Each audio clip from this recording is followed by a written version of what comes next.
Thank you, Diana. Welcome to Comics League Dark, the premier Comics League news show. We talk about all the news from the week. I am your host, Jared, the Comics Lord and the Snyderverse Lord. By the way, I am wearing my Cell t-shirt to commemorate the occasion.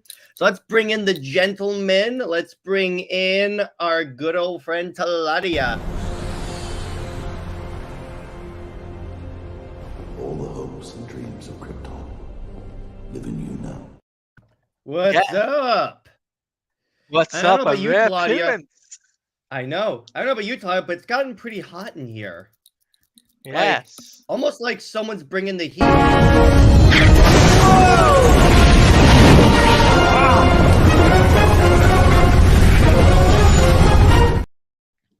And I don't know about you guys, but I'm feeling like hanging around. So this is where you hang out.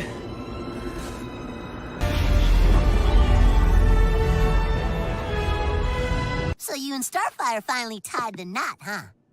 No, me and Batgirl. Hi, guys.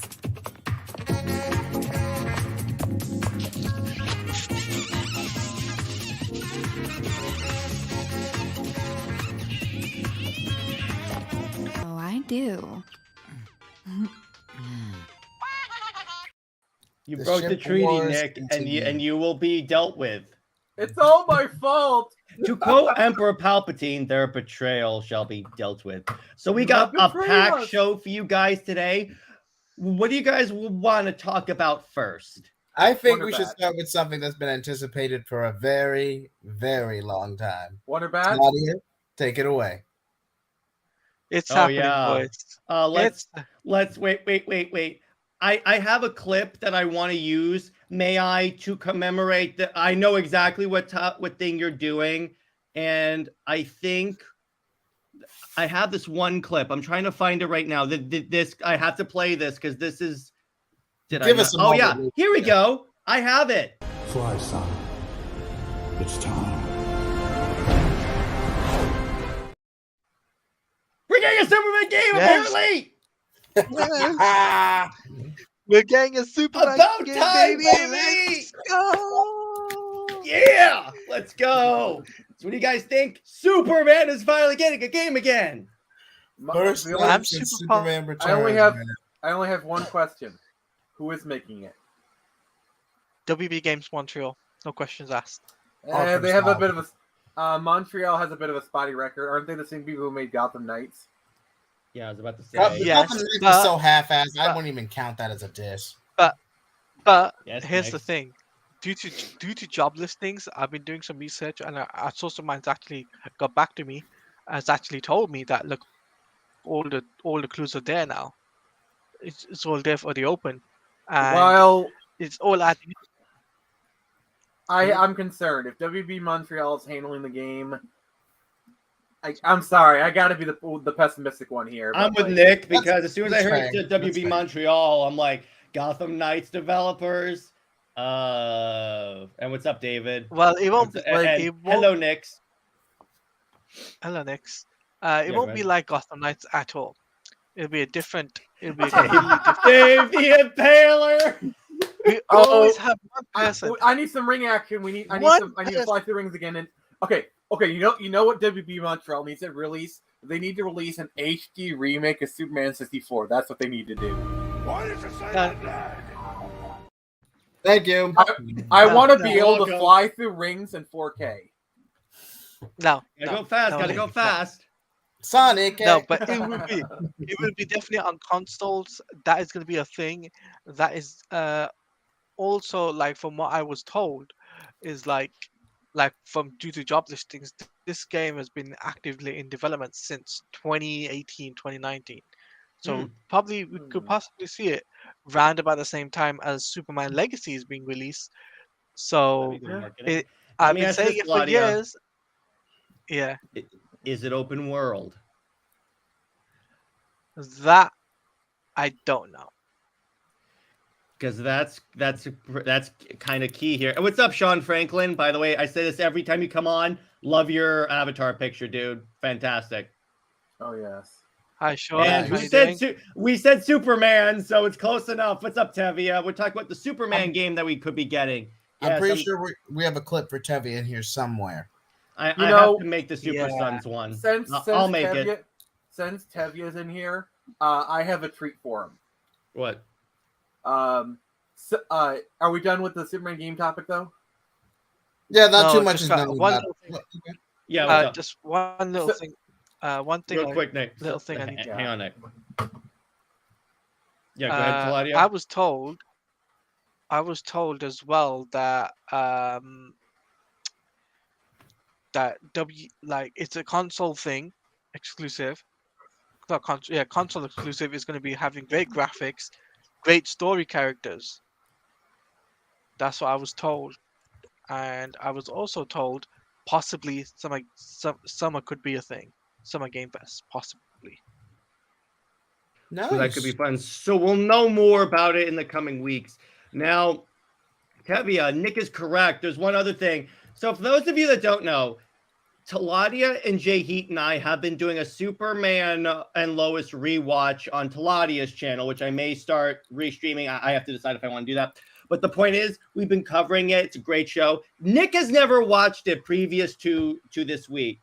So yeah, it's one of those shows where I keep meaning to watch, but I never got around to it. And then I saw you guys were doing your thing. It's like, you know what?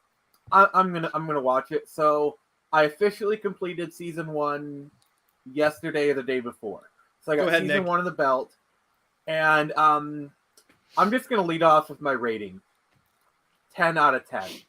wow, you giving a 10 out of 10 to something? That says something. For those of you that don't know, Nick's like 100% is normally like a 9 out of 10. He's giving this a 10 out of 10. This thing hit all the right banners. I mean, like, it was shot so beautifully. Like, they got like really good camera angles. Inspired like by Zack Snyder, mind you. Yeah, the suit is definitely like the character. Like, also, the characters freaking talk to each other. Like, they actually communicate. Like, oh my god! Like, I just love that. Like, the dynamics between people. It's a little bit saccharine. Like, they're it's a little bit like, you know, best case scenario. Like, these people talk to each other. I like how when like Lois and Clark are talking to their kids, they got a united front. Or they say like, let's say, Clark, I really want to talk about this, but I need to be angry to go see my kids. Like, they actually talk about their feelings with each other. They're honest. It's like, oh my god! My only complaint with the show is that there are times when Lois seems to berate Clark, but that's like my only like small nitpick, and honestly, that doesn't affect like my rating of giving it also a 10 out of 10 because that show nails Superman so well. I love the portrayal of mental health in this show. You know, like Jonathan with his anxiety, and then like, you know, Sarah. Like, I love how they don't explicitly say it, but they make it very obvious that she had like a suicide attempt. Yeah. And I really like how they handle it. Like, I just like the relationship between people. Like, it's kind of obvious that Lois, at least Lana and Clark, like, even though they're both married, it's like they still kind of get like that vestige of the feelings toward each other. But like, they're both adults. They're like, okay, we'll take these romantic feelings and just channel it into being really good friends. You know, like, I'm really glad there was never any of that. Like, oh, I'm thinking about straying, but no. But like, yeah, it's just really well done. Yeah, it was. Would you say so far, Superman and Lois versus Smallville, Nick? Now this is strictly for Nick. Oh boy. I would say, well, here's the thing. Smallville had 10 seasons, and Smallville kind of went in eras. Like, if you're talking like the first 4 seasons of Smallville, I'd say Smallville wins. But if you're talking about Smallville as a whole, because you got to realize after season 5, it practically became a whole different show. Yeah, I'll give you that. But let's keep it fair. Season 1 versus the first era of Smallville. Let's keep it fair. And by the way, first era is seasons 1 through 4. Yeah. Yes. Like 5 and 6 were kind of transition seasons. 5 in particular, but by season 7, they're pretty much all Metropolis stuff. Yes. Even though it was still called Smallville, which was hilarious. Yeah. Like first era is season 1 through 4. How about this? Ooh. It has been so long since I watched Lois. I've never and Clark. watched it, so Okay, Lois and Clark was basically like a synergy series, bless you, to highlight Clark and Lois. Triple bless you, to highlight Clark and Lois officially getting married in the comics. So, basic. I would say that travesty. Lois and Clark was more of a slice of life kind of Superman show. Now remember, I haven't watched that show in like 25 years, so my memory can be a bit spotty because I watched it when it was new. So that's where my memories are. I remember it being a good show. Oh, I got one for you guys. Superman and Lois versus Superboy, the show.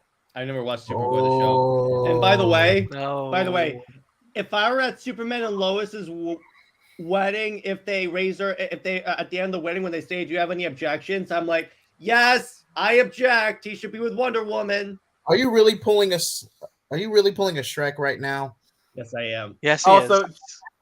at your wedding, if you do not have Somebody Save Me on your playlist, I will murder you. That's how. No, dude, that is on the wedding playlist. I'm sorry. That's it. Like literally, I will hack into the DJ's computer, and one of the songs will just be No. What about? Nick, do you know how at the reception they have the bride and groom enter the procession? They play a song. Yeah. It's gonna be Somebody Save Me. Either that, Okay, or that's good. Either that or the First Flight song from Man of Steel. What's up, Claudia? I just imagine a Super Wonder game. Just saying. Oh yeah, and actually, hang on. Jacob brings up a good point. Superman and Wonder Woman are getting games. But is the Superman game going to be a standalone, or is it going to be synergy with the DCU? That is the question. Well, That's the I question. think, but what it could also be, maybe James Gunn wants to make a game universe. Well, here's the problem: the Wonder Woman game is being built by Insomniac, and this one's being see, you have to have these corporations play along. Okay, that makes No, you're sense. wrong there. You're wrong. It's actually Monolith. Monolith is making the Wonder Woman game. Oh yeah, not Insomniac. Well, Insomniac is still, doing the Wolverine game, and okay, so I got the company wrong, but my point still stands. yeah, it still stands because you would have to say what's the story in this game. Okay, good, just so we can make sure they align. But I see what you're saying, Nick. It would be really, it would be very difficult. But anyway, let me see. I want to see if I have one. All right, Nick, Superman and Lois versus what we've seen of Justice League. Oh, come on. That's not even remotely fair. No. Actually, wait. Superman and Lois and S-TAS. What's S-TAS? Superman the Animated Series. Superman the Animated. You probably haven't seen that. Superman the Animated Series. Wait, are we Superman counting Legacy? Mm-hmm. Are we counting Legacy? Legacy. Which one's that one? That's the episode series finale. If it's part of the show, yeah. I gotta be honest with you. I did watch Superman when it was new, but I never really got too much into it. I was a Batman the Animated Series fanboy. That's my jam. But I did. No one will blame you. No one will blame you. Like I watched Superman when it was airing, but I never really got too big into it. I think over the course of the DCAU, Legacy was only referenced like 3 times. True. And S-TAS is great. The thing about S-TAS, if you ever want a flawless understanding of who the new gods are, watch S-TAS. That's it. They have a fantastic 2-part episode. They break down in a nutshell who Darkseid is, who the new gods are. This is all you need to know. So my holy trinity of superhero cartoons of the 90s is Batman the Animated Series, Spider-Man the Animated Series, and X-Men. Mine are X-Men, Justice League, and Batman. For me, I grew up with... Go ahead. I stopped myself. Let's go. I was going to say, I grew up with Batman the Animated Series. I grew up with Superman the Animated Series, Spider-Man, X-Men, and I also grew up with Power Rangers. Oh, Taladia, we are best friends.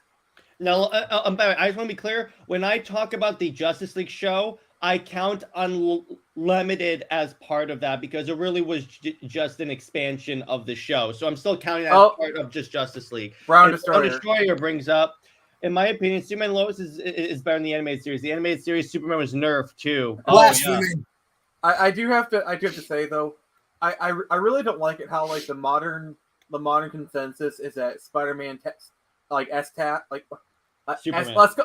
No. Let's call it SP Task. It's Spider-Man the anime series. Okay. Just SP Task is Spider-Man. Just so we're all clear. Yeah, go ahead.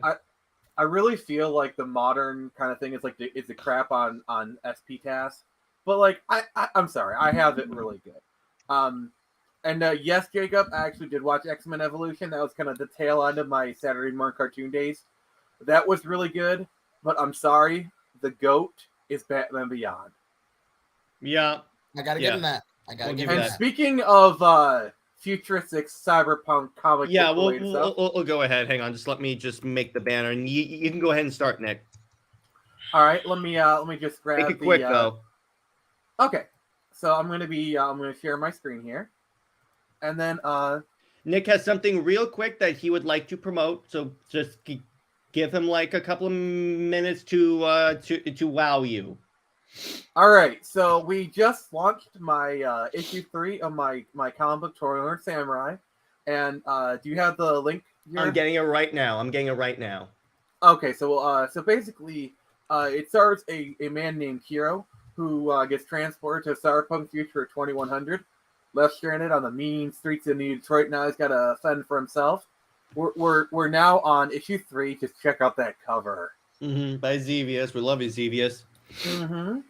And basically, if any of you guys like what you see here, we'll be showing the trailer here in a second.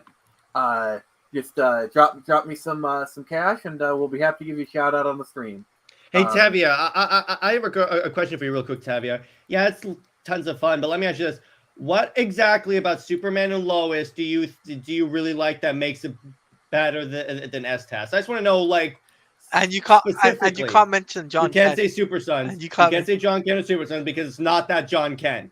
Not to mention, they pretty much make John and an OC, and the general audiences did not notice the difference. Because again, John can't stand on his own 2 feet. He is literally Clark's mini-me. I said it. So Brown has got his top series are S-Task, Batman, Justice League, Batman Beyond, X-Men Evolution, and Wildcats is really dope. Hey, have you seen the Wildcats show? I have.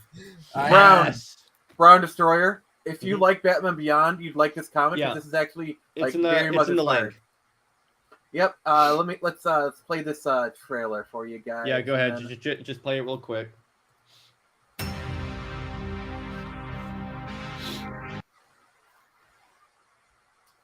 Okay.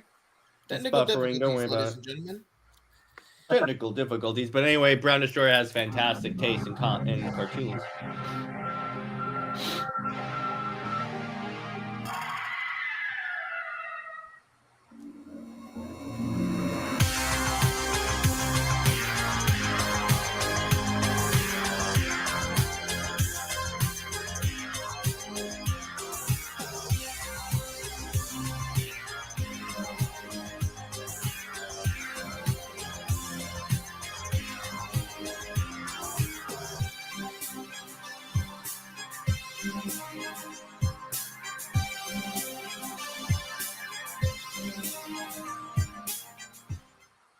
Thank you, David. If you like what you see here, it's currently on Indiegogo. For international, just kind of brief you. So the tiers are for international people. It's $5 for digital comic. I do charge shipping, so if you're international, it's best just to do the digital comic. If you want a physical comic, there's $10. And then we got the goodie bag for $20. They get you the trading cards, physical comic, and the stickers. I'm just kind of running through this real quick. And then for people who this is your first time touring Samurai, you can grab all 3 physical comics for $30. And then for only the best of the best, you have the Blood and Steel edition, which gets you everything, including the Blood and Steel edition, which has a hollow foil cover and on the inside. So normally they'd just be like black and white grayscale, like looking pretty awesome. But if you get the Blood and Steel edition, you get black, white, and red. And these are limited to 25. They're hand numbered. And once they're gone, they're gone. So only one really cool person has claimed it yet. I wonder who that could be. I think it's someone at the top of the stack. Yeah, that's where they belong. So yeah, and then if you guys do end up backing it tonight, we'll be more than happy to give you a shout out. And then any other bonuses that Jared wants to confer, that's up to him. So now that that's done, next topic, I say we discuss something a little more also positive. Things coming full circle. So I have so for those that somehow don't know, full circle was SnyderCon, and anytime. And by the way, so I just want to bring this up, Dave the Impaler. It wasn't a Saturday morning cartoon, but the HBO Spawn animated series was excellent. I've heard so many good things about that. I need to sit down and watch it. It's really good. I need to sit down and watch that. I will do that soon. And then Tevye said mostly with the story of two brothers has been interesting, but also the villains like Bizarro and Clark's brother with twists I didn't see coming. Yeah, that's actually really cool. By the way, Nick, I just want to ask you this one thing. What do you think of the reveal of John Henry Irons?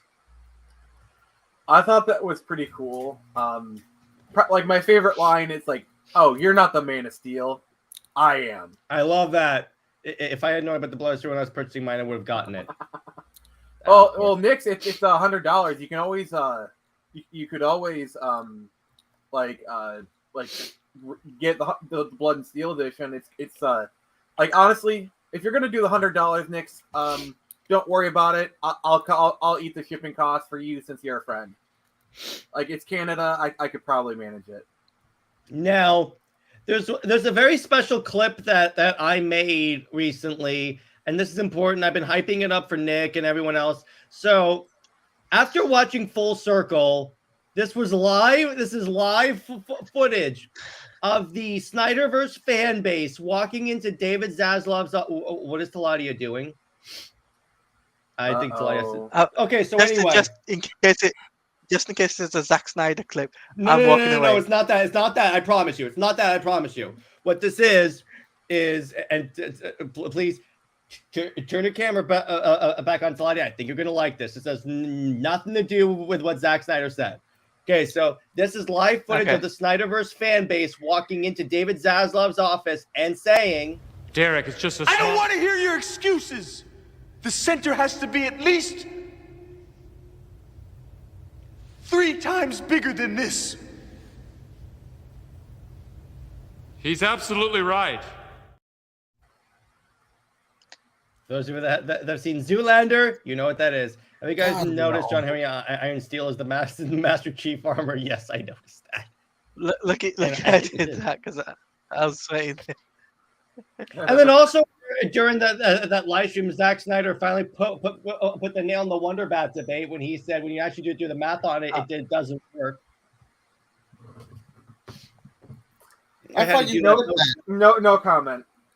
Yeah, of course. No it comment. was. But I just want to say before we move forward, thank you for everyone who attended and those who maybe even donate on top of that. Full Circle was a great cause for suicide prevention. Yeah. And yes. What is up, Salty? Long time no see, brother. We still have to collab again. Just let me know. It's good to see you, dude. Hey, brother. I haven't seen him in a while. Those that don't know, Salty, and this is before I knew you three. He Max and I did a collab where we geeked out about 300. It was super fun. So anyway, Taladia. Full Circle was amazing. One of the best moments of my entire career is watching Full Circle with the boys and girl, by the way. Yes, we had our queen show up. And by the way, I lurked. That's what I do. What's up? That was a cool stream. Thank you. And let's not forget, we also got to watch BVS together with Zack Snyder on the screen talking about stuff. And then we got the greatest diss ever in a stream when someone asked him, "Are you going to talk? Would it Please be possible?" tell me you have the clip. No, not yet. I can pull it. I can actually pull up the actual moment because I was watching it earlier today. It was one of the greatest moments ever put to stream. It was amazing. Hang on. I'm going to put it on the screen right now because it must be shared. Just let me pull it. So just set it up. And during the question and answer portion, and what's up, Claudia? And by the way, guys, this was the best moment of all the panels. Yeah, the you're right. best That moment BVS of all panel three was the panels. best. That BVS panel was the best. So let's go. Let's go. Are you guys ready? This is the Let's do it. This is the way. Let's do it. Yes. That's you, right? Yeah. Don't turn around. You. Stand up and a mic will come to you. So it's kind of like a Snyderverse like related question, but like I saw Watchmen, I loved it. Casting is perfect. Casting for Justice League, Batman vs Superman, perfect. Like, I don't know if it's going to do this talk, but what's what it sounds like in your vision, or if, like what you think of it, and like was that ever gonna like come to like fruition eventually in the future? Which one was Doomsday Clock? It was like the crossover between Watchmen characters. Yeah, and, like, was that the DC. Jeff Johns? Yeah, Jeff comic? Johns. Yeah. Yeah, probably not. For those of you that don't know, I got an angle of what happened after that. When those guys got off stream, they turned toward the crowd and just double birds. Birds. Jared, can we get a second Warner Brothers on that? Yes. Oh, and by the way, so when I was debating Nerdette, she brought that up and she thought it was super disrespectful. And I'm like, okay, you know what? After what Snyder went through under his watch, no, he deserves it. You want to talk about disrespectful? How about the director's daughter commits suicide, and then he takes a leave of absence to mourn her, and in his place, they hire a director who not only takes over but completely bastardizes the movie. And then after he let me finish. Yeah, go ahead. And then after he bastardizes the movie, he doesn't take the blame. No, they lay all the blame on Snyder. That is freaking effed up, man. And I am censoring myself for you. Wait, Nick. Warner then still said directed by Zack Snyder. And by the way, I'm sorry. According to Salty, honest to God, I rewatched the Snyder Cut last night. It absolutely holds up. I'm not a huge Snyder guy, but that was a great movie. All right, before I do these suck at Warner Brothers, because you said that, Salty, I have to say this. This is for you.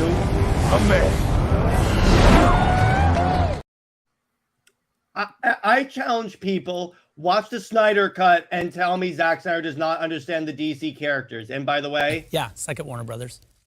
There you go. What's up, Legion? Good to see you, brother. Hey, and then it's super fascinating watching Snyder talk about the stuff he has made. It's also crazy how much people freak out about everything he says. I wish he could at least get one more DC project. Yeah, like one movie. He really teased that. That's the thing about it. Even though nothing was announced, isn't it weird how he wouldn't give any specific answers? And Nick, you pointed this out interestingly. When he was talking about like the Emerald Cut, he was very quick to like shut that down. He was very specific. But then when they were talking about like stuff that happened in the universe, like Robin's death, he was like, well, I'm going to get very general because we could see that in the future, maybe. And by the way, real quick, I just want to do one thing. JJheat requested this, a moment of silence for Autumn. So let's do that.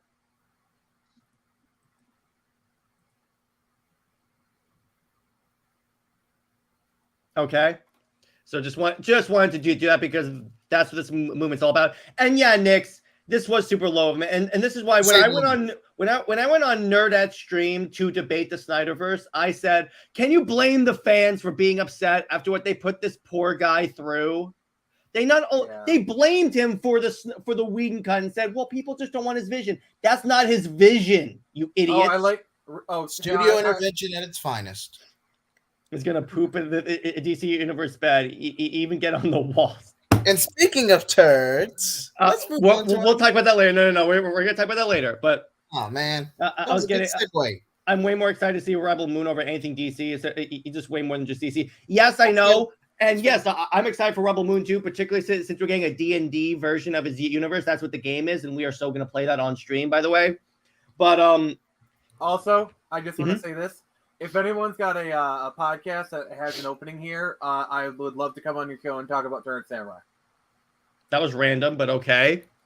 but essentially it's essentially, here's the thing. I noticed something very interesting. I was rewatching the Zack Snyder's Justice League panel, and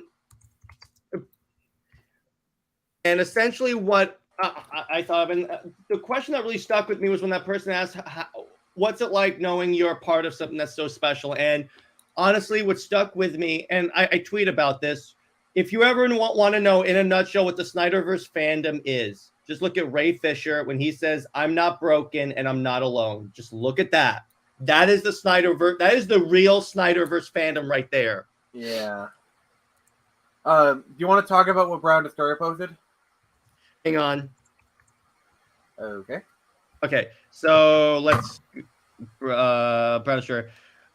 Guardians of the Galaxy might not do so well and not have such good luck, according to James Gunn. Oh, that could happen. In fairness, people praise Snyder way more when he was releasing his films. They were not well received. They're well remembered. They were well received. It's just, see, here's the thing. Monetarily, they were well received because they made the money that they need. And they were, if you look at articles back in the day, they were 100% seen as big monetary hits. So the whole thing about how they failed, that's wrong. Well, they failed by Warner Brothers expectations. It's not like they failed in reality. They failed by, like, for example, they wanted BVS to be $1 billion movie. But it made, what did it make, like $800 million? And that was the crappy version. That's the astounding part. It was the less superior version made close to $1 billion. I guarantee you if they had released the actual version of BVS Ultimate Edition. No, it's the only edition. Yeah, it's the only edition, JJheat. I'm sorry. I have to push back on that. Okay. If they had released the only edition, like the actual version of the movie in theaters, it would have made $1 billion easy. Yeah, but here's the thing, Legion. Yeah, but when you look at it, it's because they released they made them cut out significant parts of the movie. That's why they were not well received. Because when you look at people that watch BVS, the Ultimate Edition, Zack Snyder's Justice League, all the extended cuts, they love them. Yeah, I mean, just look at what happened when the Snyder Cut was released. Like literally, even the worst critics are like, "Yeah, the movie's better." Like even the worst people had they grudgingly admitted, "Yeah, this is better than the theatrical cut." Like even they had. Can we just go back to Dave the Impaler's comment right quick? Yeah, real quick. Okay. You said vocal critics, which one? Everything that, yeah, that's what it was. Because when you look at the actual word of mouth around the Snyderverse movies, it was actually a vocal minority that hated the movie. The thing about it is that Warner Brothers took that as the majority, and that was not what it was. I want to highlight what Salty said, and he said Warner Brothers has the same problem as all of corporate America. Their execs are led by fear, not competence. They're slaves to ESG. They'll F up the new Harry Potter. They'll listen to new DC. Yeah, that's true. To an extent.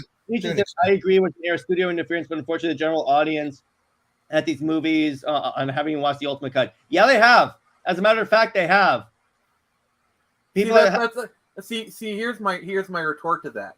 The general audiences never had a chance to they were never given the chance to embrace or reject the Ultimate Edition because that's what wasn't released in theaters. And to be honest, the only people who really saw the Ultimate Edition were the Uber fans or people who were interested. You had to actively seek out the Ultimate Edition. So I'd say the fans were the general audiences were never even given a chance to like the Ultimate Edition. Yeah, exactly. And the thing is that, yeah. And then when people see the Ultimate Edition, let me put it this way. Whenever you see people doing reactions, Marvel fans doing reactions to the Snyderverse movies, when they watch the extended cuts, they're like, can we get more of this? Marvel fans. Okay, I'm going to say this, and this is going to be preaching to the choir. Man of Steel looks at least 2 to 3 times better than every Marvel Phase 4 movie released 10 years after it came out. Actually, more people have started to, Legion. It'll take time. But I think that as time goes by, people are going to be more open to Snyder's movies. Oh. Oh, yeah. Inside power plays and utter stupidity. You know what, Salty? And by the way, Man of Steel's God's here for me. Me too, brother. Absolutely. Abso-freaking-lutely. And by the way, BVS looks better than Endgame. Oh, wow. Zack Snyder's Justice League looks better than Endgame. I'm going to put that right there. Godzilla versus King Kong. Infinity War. Godzilla versus King Kong did way better than James Gunn's Suicide Squad. That's saying something. And that's saying something. That's not a DC project, and that was released day and date. It did better. But it is Warner Brothers, so it does factor in. The thing about it is that I think what really hurt James Gunn's Suicide Squad is the rating and the hard humor, because that's a turnoff to a lot of people. Yeah, because like it's like I think some studios saw like the success of like Joker and Logan and be like, oh, we can just release rated R movies. The thing is, rated R movies, you do lose the general audiences with the R rating. That's why that's why these studios have been paid like chasing the PG-13 rating all this time. And Legion, you are right, brother. You are right. And by the way, Tevia, that's 17. That's it. That's gonna be a question as old as time, Tevia. Well, and here's the thing that I say a lot. We would not have gotten the 4-hour cut in theaters. We would not. No, we wouldn't have. No. But we would have got. It would have been another BVS Ultimate Edition situation.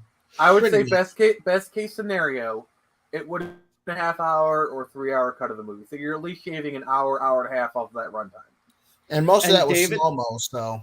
And David, okay, I'll agree with you. There were some ways that they could fix that scene, but yeah, like I'd say the two biggest like criticisms of the Snyderverse are the dad scene in Man of Steel. That's the thing that everyone keeps going back to, and the Zod honestly, scene. Also Martha. We have to acknowledge that the whole Martha. Yeah. Scene. Even though no one roll a understood clip. Roll that a clip. scene. Yeah. I'm never gonna get a better setup. Why did you say that, Dad? Like that. By the way, you'll appreciate this, JHeat. When Nardette and I were debating, we were both ranting about Megan Fitzmartin, and I played that clip. She laughed. Nick, I'm sorry. No, it's fine. But like, I know that we as Snyder fans, like we know the whole context for that scene, but we have to acknowledge that scene is like meme to hell, and like people criticize and whatnot. So Here's the thing. When I show normies that scene, they actually understand it. They're like, "Oh, I get it." I mean, I understand that. What I'm saying is, in the general consciousness, it is joked about a lot. And but it is many of the Snyder critique scenes don't make absolute sense to watch the whole trilogy. Yeah, what's interesting, and thank you, Salty, I appreciate that. But what's interesting, and that Snyder addressed this during the stream. It was one of my favorite parts during the rewatch of BVS. What he said was, a lot of people came into this and they were like, it's not like this simplistic happy Marvel movie. Like, can I be honest with you? Yeah. Like that like the whole people not understanding the movie until they actually watch it, that can apply to pretty much everything. Watchmen, like Sucker Punch, like anything DC related. Everyone who like they criticize Zack Snyder, just watch the dang movie. What's up, Taladia? So I was speaking to Skywalker the Jedi yesterday, and he told me about his experience in IMAX, watching the film in IMAX for Zack Snyder's Justice League. For Full Circle. Sorry? I want that. I want to watch it in IMAX. Yeah, in IMAX. He told me it looks incredible. And he says the world needs to have that in IMAX theaters. That started a hashtag, dude. Like honestly, I really feel like they should do like a one weekend event where they show the Snyder Cut in IMAX. Like, watch that make $1 billion. I trust me. I guarantee you, me and my best friend would go see that. Like I guarantee. Oh, I am gonna see the hell out of that. Like you're probably gonna go see that like 2 or 3 times that weekend. Lad and I are gonna go. I'm like, dude, I know we've seen this movie before, but IMAX is another story, dude. It is another story. Like honestly, we should campaign for that because I could see Warner Brothers allowing a one weekend. Yeah. Literally, it started a new hashtag for that. Yeah. there's a new hashtag going what's it gonna sell? ZSJL in IMAX, and I'm Mhm. just like, yes, yes, Please. yes, It's please. I like, want to see Snyder Cut in IMAX. Imagine if a one weekend engagement made like $50 million, like something insane, like like Something can say a 4-hour movie, and then Warner Brothers is like, about that reboot. yeah, because like if like literally like imagine like if they do like a Friday, Saturday, and Sunday thing, and it's literally the number one movie in the country for that weekend. And if that happens, if that were to happen and it were to like make gangbusters, when it makes gangbusters because it's Zack Snyder's Justice League and it's an IMAX, I guarantee you Warner Brothers then is like, we can't ignore this anymore. We've tried to, we literally cannot. And speaking of selling gangbusters, allegedly, Marv Wolfman, the Deathstroke creator. Actually, wait. Can I do this? Yes. Go ahead. So what we learned, so it came out, and I know this from watching JJheat and Taladia's stream that they co-streamed, and guys, I reacted just as angrily as you did. Apparently, guess who offered to co-write the Ben Affleck movie? Marv Wolfman, the creator of frickin' Deathstroke. Jared, do you have a no drop? No, I don't, but I do have this. Yeah, second Warner Brothers. Just that as good. will work. That will work in a pinch. By the way, you need to get like a Darth Vader doing the no. I do need drop. that. And by the way, this was me in my office. This was me in my office when that happened, dude. And this was me at a Warner Brothers logo.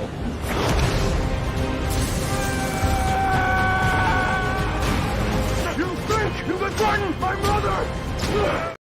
I thought that was appropriate. Yeah, and guys, by the way, Jared has got every single clip. I have the entire Snyder Cut just saved in there. Just wait, because it's not my fault that that movie has so many clips that I could use. So, but I was gonna bring this up, right? Marv Wolfman basically saying he wants to do a film with Ben Affleck. That says it all, guys. Like, come on, Warner Brothers. I was saying this to Sky as well. Watch. The antis are gonna find something to complain about. It's Snyder's Batman. Actually, here's something interesting. What comic book writer would you like to team up with a screenplay person to do a superhero movie? It could be Marvel or DC. So for DC, that's a good question, Nick. I appreciate that one. I'm not gonna pick Jeff Johns for obvious reasons. I'm not going to pick Greg Rucka because I think he's a little meh. Gail Simone for Wonder Woman. Ooh. Her Wonder Woman run is really dope. For me. Okay. Oh, go ahead, Deladia. Go ahead. Yeah, yes, Lottie, go ahead. Salty. Salty wins. Salty wins. Yep. Also, Jared, can we flex for a moment? Oh yeah, Salty. I don't know if you saw, but we got to interview Chuck Dixon. Yes, I gave I'll send you the link. I'll send you the link on Twitter, brother. You're welcome for the hookup, buddy. For me, it would be Scott Snyder's for Batman. Ooh. And for Superman, I would actually put in what's his name? Grant? Yeah. Grant Morrison? Grant Morrison, yeah. Dude, that's an excellent choice. Yeah. Excellent choice. And by the way, wait. That's a good one. Jeremy Adams for The Flash, co-writing The Flash. Yeah, I got to go with that. Philip Kennedy Johnson for Superman. Yes. Particularly if it's the War World, we know why you want Peter J. Tomasi, Tevia. No, Tevia. No. Who is the best? Oh, Brown asked a good question. Who is the best Superman writer according to Jared? No brainer. It's Grant Morrison. Read All Star. That's all you have to know about Superman. He summarized in one out of continuity story who Superman is. What's up? All right. Who do you guys think is the best Batman writer? Because that's more my field of expertise. Oh, jeez. Okay. I can't pick. Can I give you like my top 5? Yeah. Top three. Okay. Chuck Dixon, for obvious reasons. Yeah. Scott Snyder. And I gotta go with screw it, Tom King. Blasphemy. First half of his run. For me, it is Denny O'Neil. Okay, that's good. And then we got Denny O'Neil Batman. I'm trying to think. the Chuck Dixon and then Scott Snyder. Dude, but you give it the Court of Owls, you gotta go with Scott Snyder. So as far as the like the writer and like the movie thing, I want Frank Miller to co-write a Daredevil movie. Oh! Also, I really want them to have Chris. Imagine if they bring in Chris Claremont for an X-Men movie. Oh hell yes! Oh hell yes! Or Jonathan Hickman. Yes! Yes! Nick, you are talking my language. And by salty, yes, Frank Miller doing Batman. By the way, I have an old 1980s copy of Dark Knight Returns in my shelf. I think Taladia had internet troubles. There you go. You're back. Yes. Yeah, Chris Claremont X-Men. Like, imagine him like if they bring him to consult on an X-Men to co-write it. Al Ewing for the Hulk. Yeah, and then that's Immortal Hulk. For Marvel. Easy. Captain America's got to be Ed Brubaker. That's my only choice because that's the only really good Captain America run I've ever read. Which Jared and I are actually planning a collab to review or at least talk about. So stay tuned. Also, if they do a Nightwing movie, it has to be either Chuck Dixon or Devin Grayson. Obviously. Yeah. Oh, and by the way, Brown Destroyer, New 52, Rebirth, and Post-Crisis Batman writers are the best. Yes. Yes. Agreed. It was kind of funny. Relatively modern. It's that era just had like the best Batman stories ever. From the Court of Owls. Who's the best Aquaman writer? Okay, this is when I have to say Jeff Johns. Jeff Johns. You have to. You just cannot avoid that because the reason why we have Jason Momoa and the awesome movie is because of Jeff Johns. Also, you have to admit that if Jeff Johns co-writes on a Green Lantern movie, that is a good thing. Yeah. Yes. Oh, that's why I didn't say Green Lantern because I was like, do I want to say it? I was like, yeah. There's no one else that you can really justifiably put in Green Lantern, particularly if you use like the characters. You can't. You have to use Jeff Johns. Except even Dan Skyver. Yeah, Straczynski for Thor. That's a good one. I like that. Or who was the older like Thor writer that everyone loves?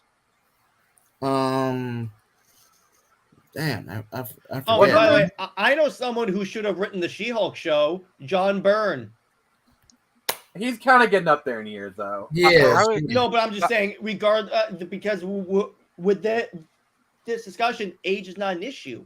Oh, so you want to just take the limiter off and like even artists that like writers that are dead? There you go. Walt Simonson is Thor. Yeah, exactly. Even those that are dead, I'll go with All right. Well, in that case, John Romita Sr. I want working on Spider-Man. Because I'm sorry, John Romita is probably like he is the quintessential Spider-Man artist. Like, because he's the one who took out a writer for a movie. But back then that was like artists were the writers back then. Oh yeah, because the Marvel method of writing. Yeah, okay, that's fine. If I couldn't get George Perez and Marv Wolfman on Teen Titans, I'd settle for Claremont. And by the way, George Perez has passed on, sadly. Yeah. Yes. I have one, and Brown Destroyer brought it up for a Justice League movie. Grant Morrison. Yes, please. But don't have the blue Superman. Do not have that, please. Ignore that. We already have John Kent. Let's leave it there. I got you. I got an idea.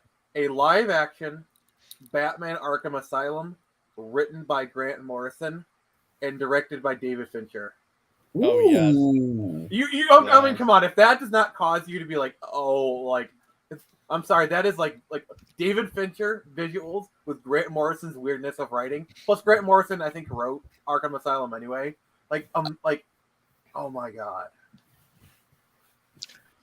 So, because we're on the subject of full circle, because that's our topic, do we think that there's going to be a third full circle? Because, by the way, this Zack Snyder hasn't said anything about the poster. And remember, oh yeah, he's going to do a stream, I think, on Film Junkie to talk about the symbolism of the poster. Oh. So something. So he could drop some hints and stuff. We'll probably be we'll be watching that stream.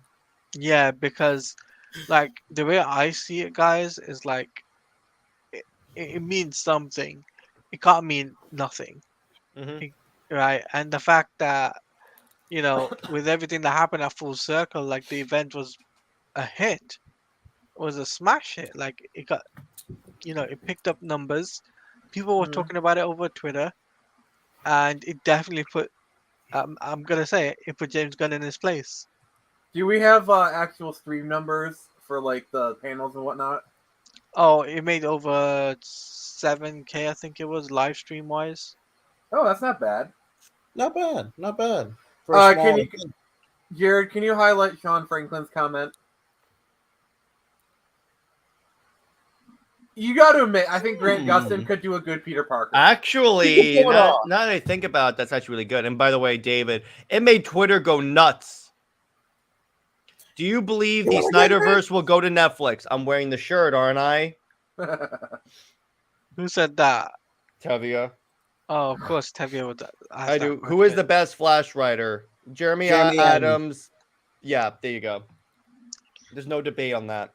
So our next topic, speaking of DC writers, actually, or like DC creative, Jim Lee is now the president of DC. So what are y'all's? Okay, so JJheat, why are you very trepidatious about this? Because given now Jim Lee is a creative and he makes great art. I will always respect that, but I just don't think he has the business prowess to pull off this role.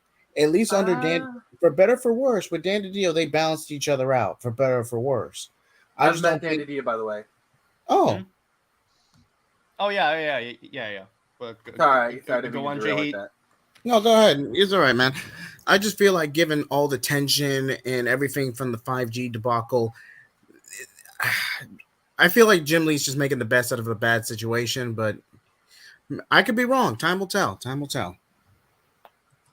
I just feel jaded after the whole Infinite Frontier and Future. Oh, remember that wasn't all him though. He still had influence. Okay, yeah, that is true. Can I go next? Yeah, go ahead. Go ahead. So, well, first off, JJheat, sorry for interrupting you like that. No I problem. didn't mean to derail you. But honestly, as far as him, I'm cautiously optimistic. I think like Jim Lee wouldn't have stuck around this long if there wasn't something to him. Like I feel like Jim Lee hasn't really been tested. Like his like he's never actually been the full publisher. Like all the other stuff, you can always kind of blame on someone else. I'd say my thing is give Jim Lee a chance to sink or swim. We have no reason. Well, honestly, we have no indication either way. He could be great. He could be bad. It's really hard to tell. That's fair. That's fair. That'd be interesting. Yeah, I think it's a little too well. And David, but the other titles were tacked on, which basically means that there's no one above him at the comics division.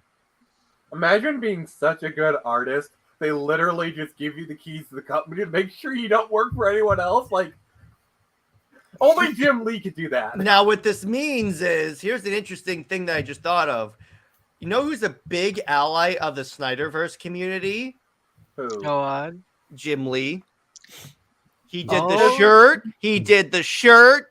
He's done plenty of art for the Snyderverse. So my thought is this makes him much more likely that we could at least get a Snyderverse graphic novel. He has more pull. I'll give you that. He has more pull. He can just say, yeah, we'll do it. But remember, Jim Lee only controls the comic side. So, like, sure, he could greenlight. Oh, yeah, like, he could, like, I think you just said this, but, like, he could greenlight a Snyderverse comic. That's about the extent he could do. Yeah, but I'm saying either way, no matter what happens with the movies, that if it's animated or anything like that, if it's live action, he could still, like, say, hey, we'll do a comic in addition to this, just for extra promotion to catch people up and stuff. Or, okay, we can't do the movies. We'll give you a comic book series. There you go. You're done. Because here's the thing about Jim Lee. Like, and DC knows this. If they made him non-exclusive or that they let him go, he would literally, like, Marvel would literally be banging down his door with like 7-figure deals to come work for Marvel in like literally within the hour. Can And you he- like, he- imagine if he leaves, goes to Marvel, and is now the X-Men artist again? Oh, they would totally do that too. Like you Mhm. don't like Marvel would snatch up Jim Lee so quick because they know. Like imagine a Jim Lee, like even a cover, like an X-Men cover by Jim Lee, or like imagine. Okay, I'm gonna throw this out there. Imagine a X-Men book written by Hickman and drawn by Jim Lee. Oh my gosh! Like that will be the first, Or that will how be the about this? first million seller in a day. Or how about this, Nick? Hickman leaves Marvel, goes to DC. It becomes the Justice League writer, and then we get a book written by Hickman, drawn by Jim Lee, but it's Justice League. I'll do you one better. A Superman book by Hickman and drawn by Jim Lee. Yes, that is very fascinating because here's the thing about Hickman. I want to see if he what type of stories he would, because Hickman does long form stories for Marvel. He did like House of X, Powers of 10. For those that don't know, I would love to see what he does for DC. You want to know what book I would really like? I would really like to see Hickman do Doom Patrol. Like he could do I think he could do a really good Doom Patrol book. Like yeah, he could. I think either Doom Patrol or oh my god! Imagine if Hickman does a Legion of Superheroes run. Oh my freaking god, that'd be amazing! Because like long form storytelling, like it would be perfect for Legion. Like oh my god. Yeah. And Jacob, yeah, we know. We're just like hoping. By the way, nice Nightwing like avatar. By the way, I like. I mean, honestly, even if it's just like a one-shot book, X-Men book, would sell gangbusters. Or just he does all the covers for the Snyderverse comics. Dude. Oh my god. That would be, or if he just says, you know what, I'll draw the books for Justice League Part 1 and 2. I got back. What? Okay, I got. What's up, Taladia? Taladia was first. So Taladia was first. What if you do more T-shirts, and for Zack Snyder, for promotional stuff? Think about it logically, right? Oh, like he did. Sorry. I'm after Claudia. Think about it, right? He did the Full Circle one, right? Mm-hmm. And then Zack Snyder posted a image of what I ordered mine, and I was just like, dude, I have to put that as my wallpaper. So I did, and furthermore, I think Jim Lee will do something with Zack Snyder if Zack Snyder says something on the film Junkie. You know, I can see Jim Lee saying, look, hey, you know what? We got the Zack Snyderverse. We're going to be doing something with it. We're going to be doing some artwork. We're going to be promotioning stuff. And is the T-shirt still a thing? It is. It's still up there. Okay. Real quick, the other artist that I would want for the Snyderverse is Jason Fabok for an idea of what this would look like. Here's my phone background. I got a better one than that. Oh. What's up? Noel Lowen Forrest. Who was that? The guy who did Dreamwalker. He's done some amazing. Of course, yes. Have you seen the new T-shirt? I haven't seen that. We'll look at that in a sec. So Nick, what'd you want to say? Okay, so this is a speculation. Like I'm just kind of imagining a scenario here. Yeah, so go ahead. Just bear with me. Imagine if they do X-Men versus Justice League. God, that matchup. No, even better. Now just hear me out on this. Yeah. Imagine there's a variant cover by Jim Lee, and he's drawing both the X-Men and the Justice League. But one better, he uses the 90s designs for both teams. So you got the 90s X-Men, basically his design. No, I don't want Blue Superman. But no. But it's this way you get the 90s X-Men designs that he made in modern times. You could still have the 90s X-Men. I do not want the Electric Blue Superman. It will ruin it. Yeah. No, but it's like it's Superman the animated series version of Batman. Like basically it's the X or how about one better? How about it's the X-Men cartoon, like those designs, and then you have the DCAU designs for the Justice League. That's better. I'll take that. I just don't want the stupid Electric Blue Superman. Well, to be fair, at that point you might as well just bring in Bruce Timm to do the cover. No, I do not want. I do not want Mr. Batsest touching my perfect comic. Bro, you know them at one point try and get Bruce Timm to draw Screeching. You know that. You can do that if you want, because it's more for Batman. He can draw the Batman books all he wants. He can't touch my Justice League. And for pushing the crappy ship, so there you go. If I have money, I am literally going to commission Bruce Timm to do a drawing of Batman making out with Wonder Woman. Yeah. And I'm gonna burn it. No, I'm keeping that for myself. I'm framing that. And literally, when I stream with you, it's going to be literally right behind me. And then I'll make sure to every 20 minutes play the clip of Zack Snyder going, when you actually do the math, it doesn't work. If there was a Justice League X-Men crossover, Jim Lee would have to do the interior art. Yes. Oh, what about wait, the cover has to have 4 variant covers making up one poster, like X-Men 1. I got a better one. Yeah, what's up? Justice League and Power Rangers crossover with Jim Lee doing the artwork. You know what they did? You know what they did? There actually has been a Justice League and Power There has been. Do you know what they did once? Interestingly enough, by Dan Moore doing art, they did a Justice League for Deceased, the last book of Deceased. They did an homage to X-Men #1, which was the 4 variant covers that all make that one poster. It wasn't done by Jim Lee, it was done by Dan Moore, but it was the same idea. I got a question for you guys. Yeah. So you know how they've done crazy crossovers like Justice League and Ruby, and whatnot, which makes no sense. If you could do any popular media franchise with a comic book, either character or team, what would you do? Nothing is off the table. Batman versus the Terminator. That is such a good idea. I swear it's been done before. I swear it's been done. They did Superman versus the Terminator, dude. That makes sense. Aquaman versus a Predator. Come on, man. That's hardly even a fight. No. Nick is my show. Wonder Woman versus a Predator. Okay, I got you. This is the best one. Yeah. The Punisher versus Predator. Yes, we need that. We need that so much. Come on. Punisher is a perfect person for Predator to take on. Yes. And for Red Hood versus the Punisher. Obvious. No. I'm sorry. I meant to say Predator. Sure, you did. Mm-hmm. Batman versus Predator would be cool, but I think the Punisher would just kind of imagine. Here's the story. Basically, they kidnap Frank Castle and they put him on a predator hunting world, and he now has to survive.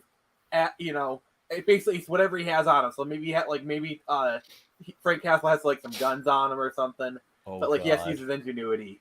Dave oh my god! versus the Impaler has the best one. DC versus Warhammer 40K. Oh, I got you one better. Halo versus Warhammer 40K. Oh god! Oh god, that would be dope as hell. The Flood versus Tyranids.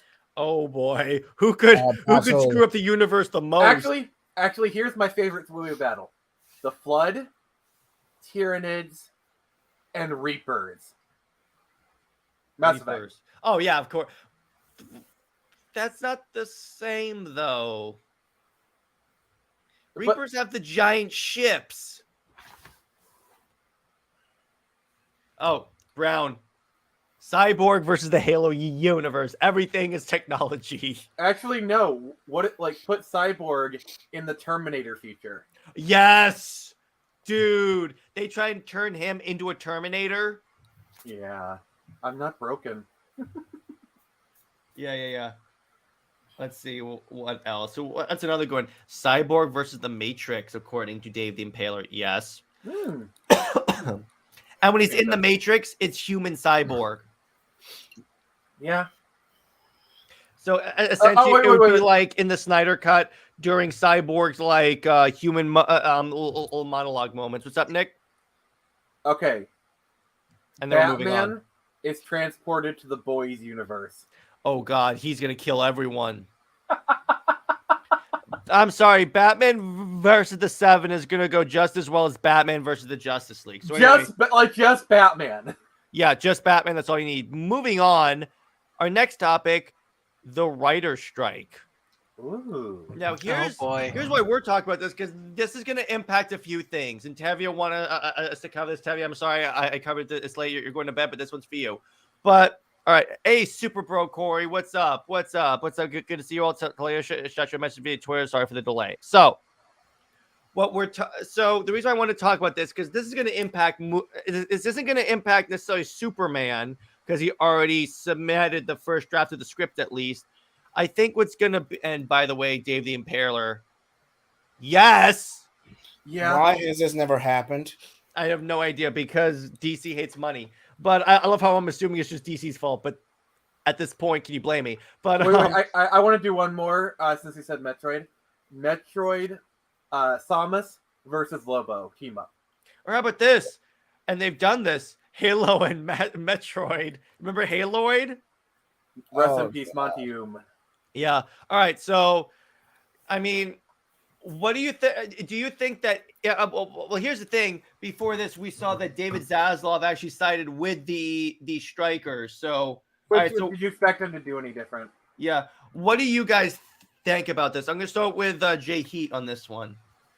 Okay, for me, this could go. It just depends on how far these projects are along. If you've gotten past pre-production, at the very least, you're not going to be impacted that much, because all these writers really want at the end of the day is more royalties, better royalties, more credit, and of course better money.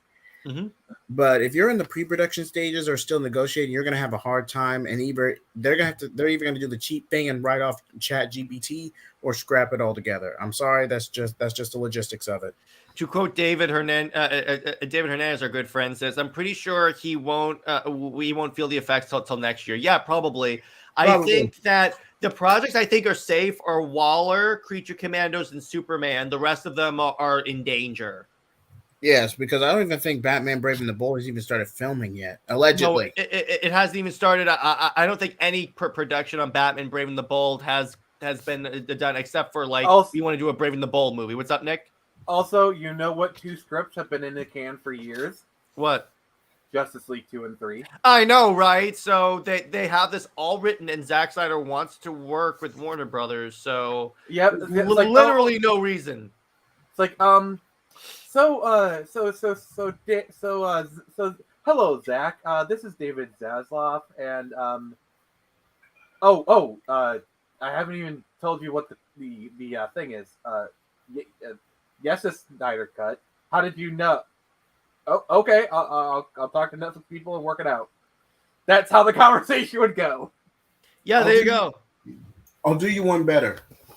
If this were to happen, next year we go ahead and at least get a mini series revolving on the plot points of Justice League 2 and 3 as a transition year to compensate for the writer's strike.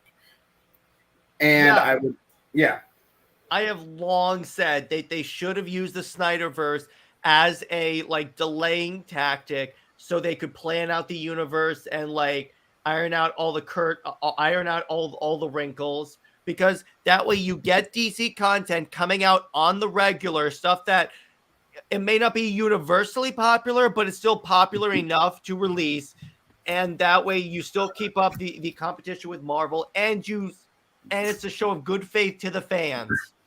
You literally can't go wrong. The last writer strike was why the George Miller Justice League movie was scrapped. I mean, so much stuff honestly got in the can.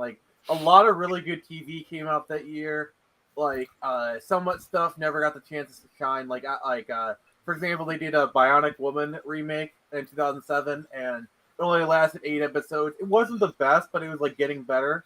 I really feel like if the writer's strike hadn't have happened, it would have gotten a full season, and maybe it would have survived. I'm not saying it's guaranteed, but the show was on a good path when it got the axe. It's a shame. So, Taladia, what do you think of the writer's strike? Well, obviously it doesn't affect Superman Legacy, which is okay, I guess. So, I'm just excited. I'm just excited for what's to come, really, and obviously with the delay. So, yeah. I mean, yeah, and Oh, yeah. Go ahead, Taladia. sorry. And Corey, I'll just reply to your DM. I've just seen your message now. Sorry. And so, I mean, I think that this could go a few different ways. Again, it's only going to affect this. It depends on how long this strike goes for, too. And if like Superman Legacy needs like a rewrite or something like that, because remember, he turned in the first draft and then he said, I stand with you. Yeah. But passing out now. Have a good night, everyone. Great stream. Thanks, Nix. Yep, see you later. It makes me wonder if starting writers would take a cheap deal right now. Probably. They need the cash. They so would. And do you guys see Lois Lane being casted by WB? No, she's not casted. The individual in question, which I've seen because I've watched The Outer Banks, was reportedly screen tested, and I'll pull her up. If this is the age range that they're going for the DC universe, I'm a little concerned. Yeah. Hang on, I'll pull her up. If you guys know what was going on, yeah. So I'm sharing screen. It's this. Hang on, where is she? Right here. Is this it? No, it's not. Sorry, I'm trying to find this particular person here. Outer Banks. Yeah, there. If that's the age, I'm a little concerned. Oh, okay. Because For a second there, I thought that was Dove Cameron. Yeah, the thing about it is that if that's the age, if that's around the age range that Superman is going to be, I'm going to be a little because I don't want the Justice League to turn into a teen comedy. Yeah, because basically what you're doing is you're basically going to have Superman and Lois be like right out of college, like just starting their careers, kind of thing. Because like you're talking like early to mid 20s with those kind of characters. You know, like you're talking like between 22 and 25 is basically age range for those characters. So they're just starting out in their careers. I don't know. Plus, like the other problem is, like, you notice how in Superman comics the Daily Planet has turned from like a newspaper to like a news website kind of thing. Yeah. Which, so they might be creating some new 52 elements. I mean, honestly, I wouldn't be surprised if they turned the Daily Planet into like a CNN like news service cable TV station at some point. Like the Daily Planet becomes the DC version of CNN or something. Except reliable when it gives the news, but writers are begging to be replaced by AI with the strike. They don't even have bang AI as one of their demands. Yeah, that's because they know they use it as a crutch, and the majority are hacks. And you know what the best / worst part is, AI writing is like, if anyone's actually like looked at it, it's actually really bad. It's very cringy. It's very geez. And by the way, David brings up a good point. It has one pro. If the movie is good, in other words, if Superman Legacy is good and we have this casting, we'll have them for longer because they're young. That is true because like this way, James Gunn could cast someone that nails Superman. I'm sorry. Go ahead, Taladia. But remember, Superman Legacy. The guy who's going to play Superman will be lasting for 10 years across all media. So you're not only just talking about film here. We're talking about animation. We're talking about video games across all spectrum. So my question to you guys is, who would you want to play the young Superman? And by the way, I would recommend 52-ish. They need to be a maximum age of 27. Yeah. Because no one wants a 40-year-old Superman at the end of the run. Like, nobody wants to see that. Plus, if he's older, if he's younger, it's less likely it's less of a thing to compare him to Henry. They want to make him as different from Henry Cavill as possible, so it'll soften the blow. Like, look at Tyler Hoechlin. So, he looks nothing like Superman, and he looks nothing like Henry Cavill, and I think that actually helps him as far as him being the Superman. Even though I hated the season 1 suit because it was obvious he was using fake muscles in that sense. But what were you saying, Taladia? I have a really cool idea, right? What if we get somebody unknown to play the character build him Superman, up. right? And I know Mm-hmm. and build him up, right? Because if they do what they did for Christopher Reeves, you know how they casted him for the role of Superman, it could be a smash hit instantly, right? And Just think about it like that. And JHeat, here's an interesting point here. The potential is there with the multiverse where our universe could be seen in a movie where Henry Cavill is mentoring the younger Superman. I just came to that. Guys. So what I'm about to say goes directly against what I just said. I'm just putting that out there. But what about Bill Skarsgård? Interesting, bit of a wild card, but definitely interesting. Like honestly, if you look at him in the face, he's definitely got kind of a Superman look to him. He's a wild card, man. He's a wild card. Like I could see him as a Superman. Like, oh, what's the guy from the Northman? Like I could see Alexander Skarsgård being Superman. That's the guy from the Northman? Yes, I could see him being Superman. Alexander Skarsgård. I mean, yeah, he's 46, but still, I'm like, let me put it this way. If they ignoring the age thing, I could see Alexander Skarsgård playing at least a superhero. I think he'd do really well. Wait, isn't Skarsgård older than Cavill? Like by almost a decade? By 7 years, I want to say. Close to a decade. Close. See, here's the thing. Yeah. If you're going to hire someone who's 7 years older than Henry Cavill, just bring back Henry Cavill, because at that point, your youth argument goes up. Like, you're just being petty. The only reason not to bring back Henry Cavill is if you want a younger actor. That is the only reason. Well, here's the thing. That argument went right out the window when you realize that Robert Pattinson is older than Henry Cavill. Yes. That argument went out the window as soon as he said he's keeping the Reeves verse. Even though he later compromised. Go ahead, Phoenix. Excuse me. Go ahead, Phoenix. And it's not like, Robert Pattinson looks young. So does Henry Cavill. Like, if you told me Henry Cavill was like 28, I would believe you. Yeah, he looks. I was really surprised when I found out his age. I was like, well, because he takes very good care of himself. But I'm like, very good care. And here's the thing. And my mom said this too because I showed her that one image of the strike sign that says "Bring back Henry Cavill and bring us more money." She said he looks like Superman. Like if you look at Zach cast people that look exactly like their comic book counterparts. Somehow he nailed that. Ezra Miller was a little iffy though. Okay.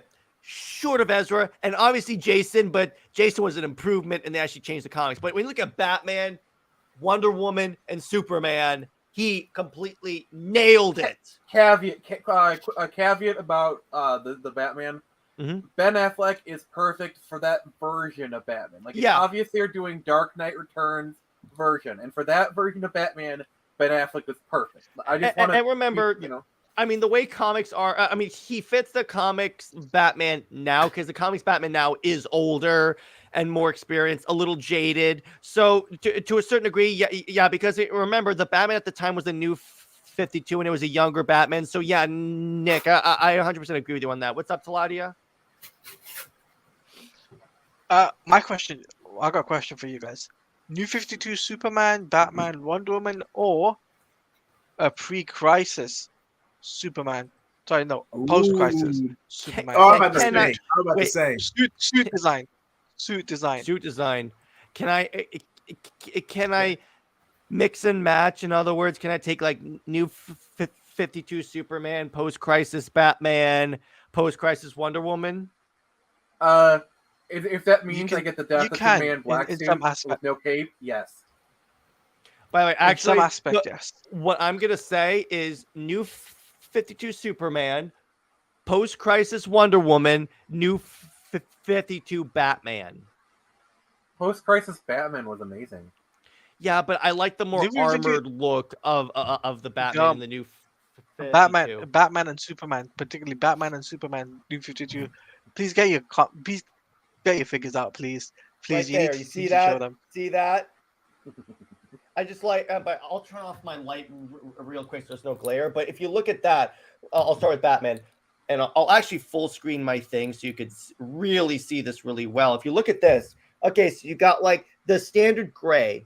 You have a belt, no trunks. First off, you have the prominent bat signal that goes all around the chest. And you also have this more armored section look, which I think fits Batman. You have the cape, everything. The profile looks badass. Now, Superman, again, you have like the armored looks, classic colors, red belt as opposed to trunks, and my personal favorite thing on the cape, a black Superman S instead of a yellow one. And a little shorter of a cape, but Kryptonian armor that forms around him like nanotech. So that's why I really love this suit. I would agree with you, Jared. Like that's why I think that I would love to see a new 52 suit in live action. We've never had that ever. Now, here is the new 52 Wonder Woman suit. I like it. I kind of like her with a cape a little more. Actually, I have a good image of post-crisis Wonder Woman real quick. Go ahead and talk, guys, while I find it. So while he finds it, while he finds it, like the way I see it is like the new 52 universe needs to be explored. I know it was a bit of a failure, but in terms no, it wasn't. It did its job sales wise. By the way, here's post-crisis Wonder Woman. Nice. All right, which so one? Which one? Jim the Lee. one with the cape or the one Jared, without the cape? Cape. Oh, Jared, I have a question for you. Yeah. What do you think about when they put pants on Wonder Woman? Do you like those designs? Honestly, I have no preference. I don't care because it's a stupid argument. Like, I'm like basically it depends. Like if like they can make a pants Wonder Woman work, in my opinion. The original new 52 design was gonna have pants. Like I've seen some. By the way, I dig this design for Wonder Woman. I do, and even if they do give her like I've seen I think in some of the movies they actually put her in pants with that design, and honestly that design does work pretty well with pants in my opinion. And by the way, Nick, speaking of black suit, look at how JJheat did the black suit for the new 52 Superman with the white cape. I'm sorry, but my version of the black suit is like the 90s one with no cape, and you also have the silver bracers. Like, also, I just really want to see Henry Cavill in a mullet. I was going strictly for the new 50. No, that was a tribute piece instead of an actual thumbnail. That was a tribute piece.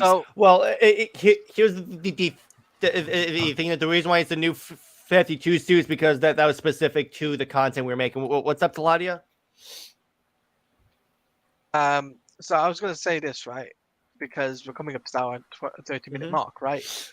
I was going to ask, right? Do you guys think that Warner Brothers right now will do as the fans say, meaning giving us no trunks, giving us a modern Superman, Batman, and Wonder Woman, or do you guys think that no, they'll go with the trunks look design? Characterization. See, here's the thing: the trunks can work if they don't make it look like trunks. If they just make it look like a coloration on the groin area, that's fine. The problem is, the reason why I have such an issue with it is that a lot of, and Batman the Earth 1 suit, that one's great.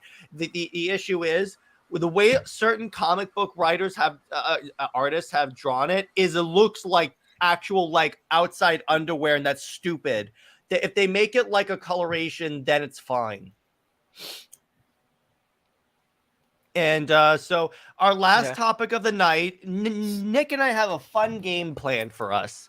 Okay, so here's what we're gonna do. Would you like to play a game? Yeah, exactly. So the way we're gonna do this, and people in the chat, you can play with us too. We're gonna pick 5 movies and 5 TV shows that we would take to a desert island. Now, one caveat though, for the TV shows, you can only pick 1 season of your show. And you can't pick like collected editions of movies. You can only pick individual movies. You can pick multiple ones of a series, but it won't take up one choice. In other words, I'm confused. Do you want to explain it, Nick? Do it again. I need to. I need to. And by the way, real quick, here's the extent I'm gonna give this topic. Amber Heard has left the country, ladies and gentlemen. Okay, so what we're gonna do is that we're gonna give our 5 favorite. Let's say we're going to a desert island to live out our days. We can only take 5 movies and 5 TV shows. What are those movies and what are those shows? Now, and by the way, the Gal Gadot Wonder Woman and Rebirth armored costume is the best. Yes, and real quick before I get into this, I just want to show this off one more time. This is my favorite design for Wonder Woman they have ever done. DC has ever put out. It's that.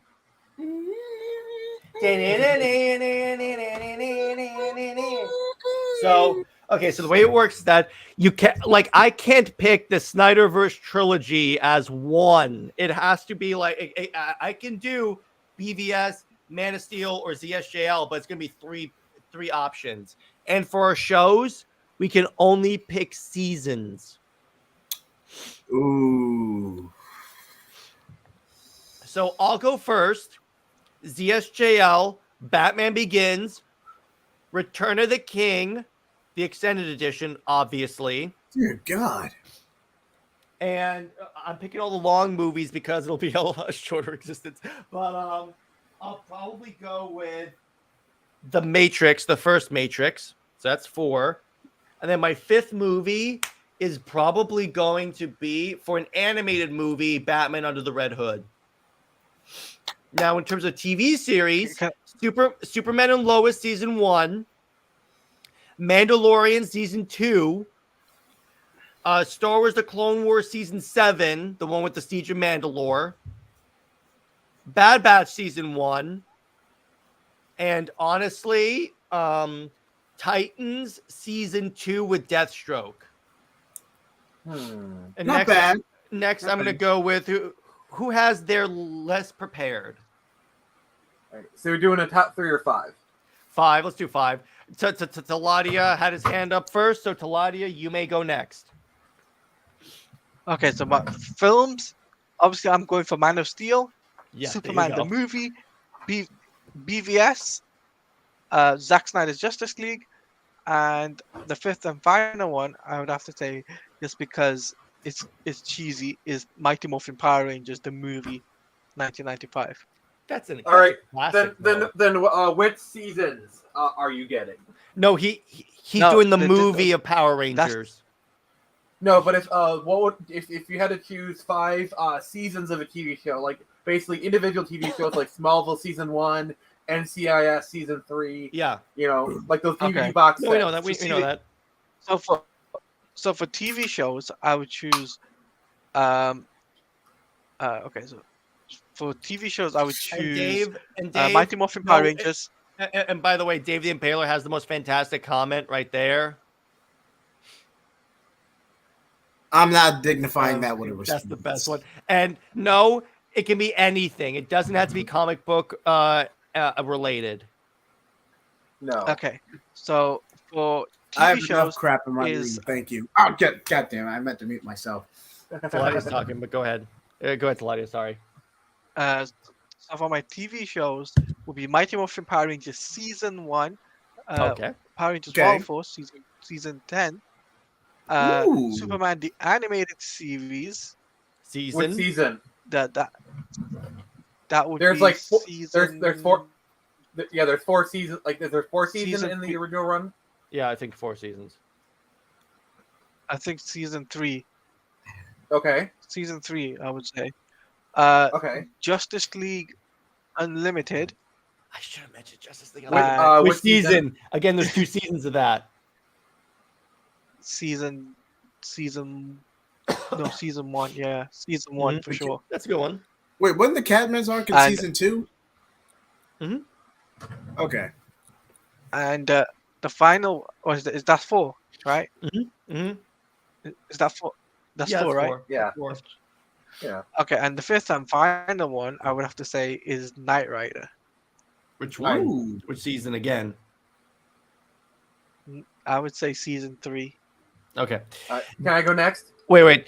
David Hernandez has Avengers Infinity War, Endgame, The Dark Knight, Kill Bill Volume 1, Inglorious Bastards. TV is Demon Slayer Season 1, Game of Thrones Season 1, Workaholic Season 1, a Gundam Wing, and Adventure Time Season 1. Also, David, you are a king because Gundam Wing is GOAT and you are too.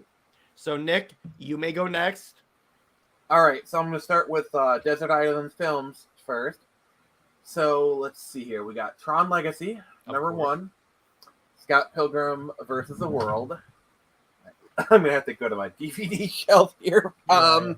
Firefly, I'd better be on your TV list, Nick. Oh, yeah, that's a spoiler alert. Casino Royale is number 3. Number 4 is Back to the Future Part 1. And number 5 would probably be Titan AE. Oh, then, Titan AE, what a great film. Oh, yeah, I love it.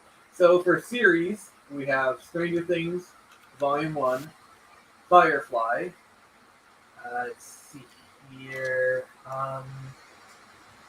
I'm probably going to pick Dino Thunder as my Power Ranger season. There you go. 3? Digimon Season 1. Let's see here. That's 4, right? Mm-hmm. And finally, I'm probably going to pick Pirate Sentai Gokaiger. That's Sentai season. Okay. JJheat impressed me. Shout out to my fellow Gokaiger fans. And by the way, again, Dave, it doesn't have to be comic books. Okay, Transformers the movie, the original from 1981. Are you saying that you got the touch? And you got the touch. God, we're old. That'll be a movie night, by the way. I'm telling you right now, that's going to be a movie night. We need to wait till before. We'll do that around Rise of the Beast, just for the synergy. I thought we were going to do Beast Wars for that. We could do both. Oh yeah, that's true. All right, like we could just do a special episode for Beast Wars or something. I don't know, because I figure Beast Wars, because like since it's 3 seasons, we could do 1 season each week up until in like the weeks leading up to it, and then the week of we'll do the movie. Okay, that works. But by the way, this week is Spaceballs. So Sunday at 12:15 a.m. It has to be Sunday because I got some stuff going on tomorrow. It's my pick. You're welcome. JJheat, go ahead. Your pick? No, JJheat, I will warn you. I'm probably gonna take over the stream because like Spaceballs is one of my favorite movies ever, and like I have so much stuff I can say about it. So yeah. Hey, I knew that going in, man. God damn it, I walked right into that one, didn't I? That's what she said. Roll the clip. Hey, don't puke in here. It's a Mercedes. Go ahead, JJheat. Thank you. Movies: Transformers the movie from 1981, Endgame, the Snyder Cut, better, brown nosing, Lord of the Rings, Lord of the Rings. Which one? Which one? You can't do the box set. Fellowship of the King extended cut. Fellowship of the King is not a movie. Okay, I'm just gonna call it for you. You're gonna pick Return of the King. That's what you're doing. Yeah, there you go. Thank you. Pick one movie like a normal person, JJheat. JJheat, okay. I respect the attempt. That was a nice try. That was well tried, but you struck out twice. Okay, I wanted to save you from getting struck out, and that's having to boot you from the stream. So. That's 4. Okay. Go ahead, play the comment. No, David has one. She wants to change Adventure Time to Band of Brothers, and yes. Oh, that was pretty good. Good. I'm not gonna lie. Yeah. And number 5, I'll go with Wonder Woman 2017. I have nothing against it. There you go. David, the 2 kings of the ring. He's trying to combine all 3 of them into one movie. Honestly, he didn't. Honestly, just going off the title alone, he actually didn't do too bad of a job. Yeah, it's pretty good. Pretty good. Not bad. As for TV shows, Green Lantern, the animated series. Oh, yeah. BTAS season 3, because that's the introduction of Nightwing. That's like right before it. What? Okay, JLU season 2 for the Cadmus arc, just for the Cadmus arc alone. Number 4, Teen Titans 03. Which season? I gotta go see. If I had to pick one, I have to go season 4. There's a lot of foundation in the early seasons, but Trigon the Terrible is one of the best storylines. You can't deny that. I'm sorry, but I love the Slate arc, so you're wrong. That's debatable. I go with JHeat. I go with Nick. You're wrong, JHeat. Okay. Season 1. All right. So both the king and one of his vassals, the king and the court jester, have agreed. Who are you calling a clown? He's calling me a clown. Okay. And I resemble that remark. So there. You resemble that remark. That's a nice word. I love that the clip you used was an actual clown. So as soon as you said clown, I was like, I'm playing that right now. So JHeat. Oh wait. What? Can you play the Adam Sandler clip? Oh yes. All right. So again, speaking of clowns, I have a very special thing. Just right quick. You're gonna die, clown! You think that's funny? I don't hear you laughing now! I'm sorry. You had to. That is the greatest clip ever. Oh wait, one more.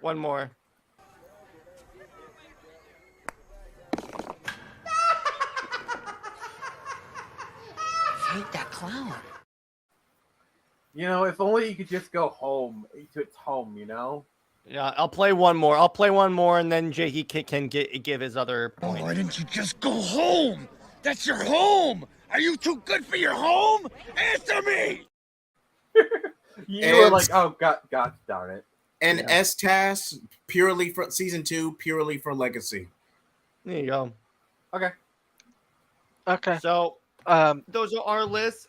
I think that's actually a good place to leave it. I don't know what you guys think, but yeah, I'll go around. JHeat, where can everyone find you, and what have you got coming out on the channel? Okay, you can find me at Twitter at JJheat75, on YouTube JHeat Blaze. I recently rebranded. I also started a new playthrough series on Batman the Telltale series. Part 1 should already have wrapped up streaming by the time this went live, or by the time we got started. Part 2 will be out in the coming days. Oh, Twin Peaks, that was a pretty good one. Dude, I'm surprised anyone still watches The Twilight Zone. Huh. All right. Okay. 1 second. I have to go grab something. He's gonna get his Twilight Zone collection. While we're waiting on that, okay, I've already talked about Batman the Telltale series. Everyone, drop your channels in the private chat so I can promote them. You also got the collab with me. Oh yes, I have a collab with Taladia Plays coming up, so get excited for that. Also, I recently had done a video called New Direction, where we take characters in certain directions for better or for worse. We did our first episode with Teen Titans with Slade with Post Dark Crisis. And interesting fact, we're basically forming a universe at this point with our New Direction verse, as we call it. Hire us, DC. Hire us, all DC. Right. Also, Courage. What's up, hi. Courage? What's up, Courage? You are old, Nick. Wow. You are. I am. Yes. You are ancient. So this is Twilight Zone Season 2. This is a DVD box set. Do you want to know when Twilight Zone Season 2 aired? When? 1960. Oh, again, you are. Wait.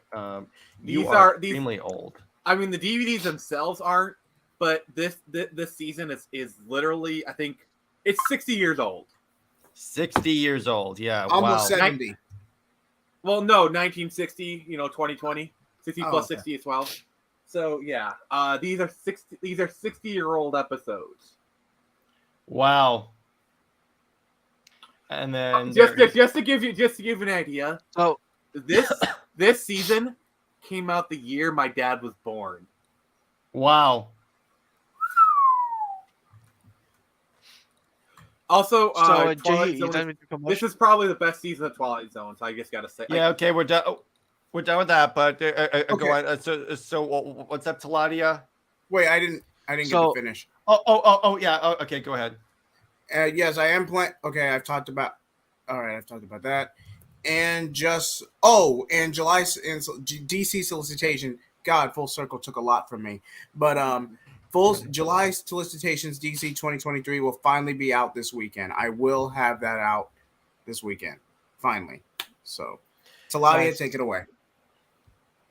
Okay, so on my channel, guys, if you're watching this on the as a VOD, you guys know I am going to be having the Bat channel and Super Quarry on my channel. I'll be interviewing them, discussing Full Circle and Snyderverse stuff. Plus, we'll be discussing the DC gaming side as well, because that's something I wanted to discuss with them. And also on Monday coming up, I'm having Rhea from from Mad Max Entertainment and all these different places. I'm going to be doing an interview with her, and I'm going to be discussing her interview with Zack Snyder and the Full Circle event she went to, her experiences there, and all that. For those of you great that stuff. don't know, she got to watch Batman versus Superman with Zack Snyder. I'm jealous. So your boy is going to be interviewing not one, not two, but three different people in a space of 2 days. So expect lots of things. And don't forget, myself and JJheat will be doing a live stream on my Twitch page, where it's going to be a collab talking about the DC comics that just recently came out, which is Batman 900, the Flash. What number was it? Flash was. And JJ, I think you're muted. Batman 900, Flash 798, and The Adventures of John Kent Superman issue 3. And I swear, if Tevye just suddenly came back the moment I said that, I swear. Yeah, that'd be hilarious. So we'll be discussing that on my Twitch page, and I'll be on JJheat's YouTube page, and also the podcast for Into the Multiverse episode 1 will be posted as well today on the YouTube page at Into the Multiverse. I will leave a link to that channel in the private chat. Jared, would it be possible for me to promote that? The what? The podcast channel. Because yeah, sure. I'll grab that. Okay. If you want to grab the link and put in the private chat. Oh, okay, good. So the podcast episode 1 featuring JJheat and Jared will be posted today, later on, around about, I would say in the evening. So after I've done my stream with JJheat, will be posted. And don't worry, guys, it's a really good one, a very good one. Really good episode. It's a really good episode, and yeah, so make sure you guys do support everyone on the panel, including Jared, and make sure you do subscribe to his channel. Get him up to 600 subs, guys. That'd be awesome, and also support JJheat as well. Try and get him up to. I just recently surpassed 150. Nick, I'm just gonna make this right quick. I just recently passed 150 subscribers. I am truly blessed and honored by each of you, and I'm at 158 currently. So if I can at least get 160 by the end of the year, maybe even 200, let's do it, guys. I think we can do it. To all of you who have passed significant subscriber milestones, this is for you.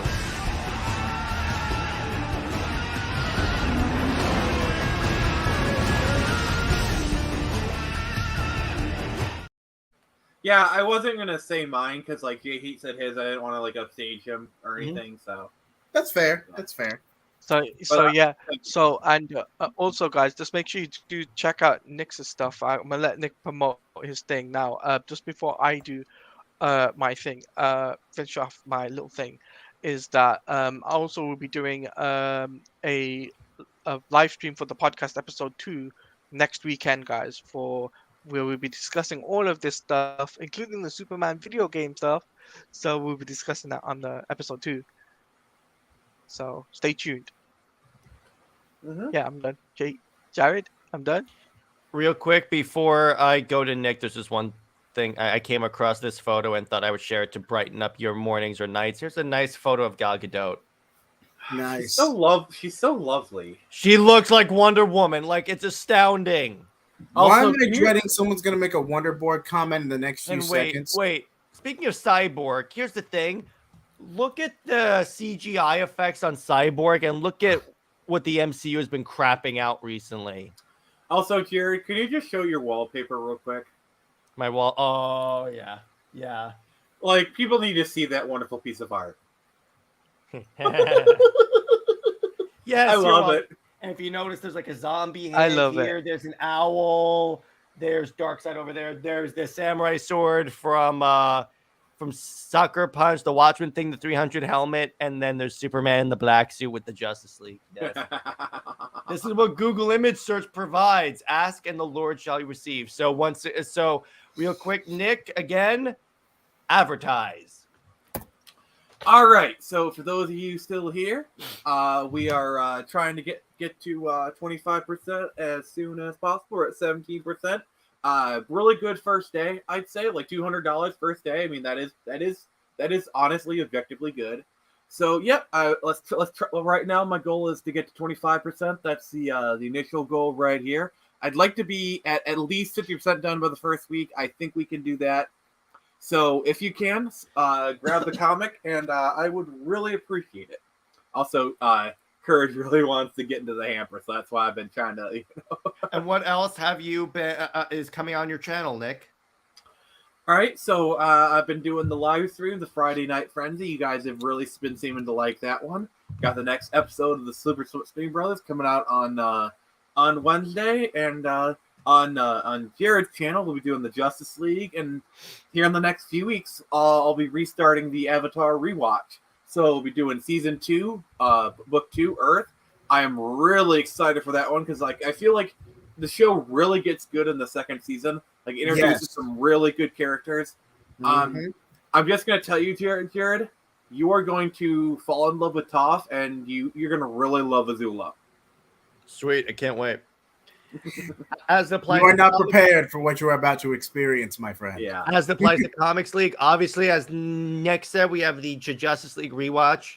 I'm in the process of starting a show with Nerdette where we watch through all chapters of the Snyder Cut each week and discuss it because that's the one Snyder DC movie that she has enjoyed besides Watchmen. She loves Watchmen.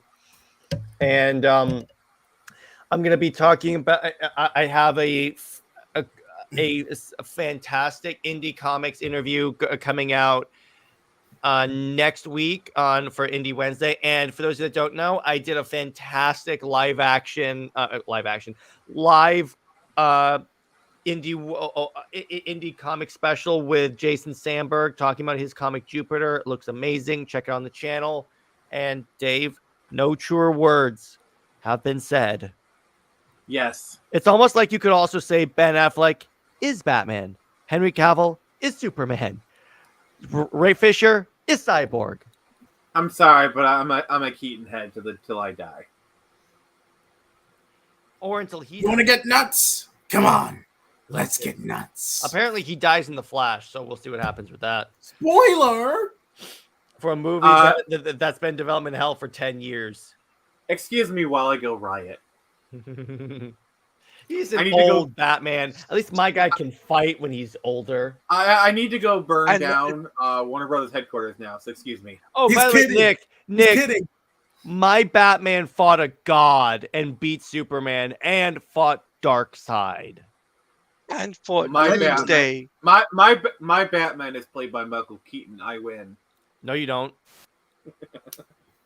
Wait till they get a load of me.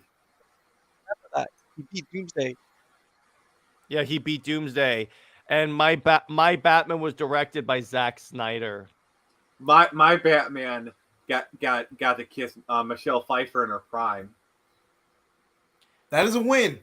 That's true. My Batman has a cooler Batmobile. No.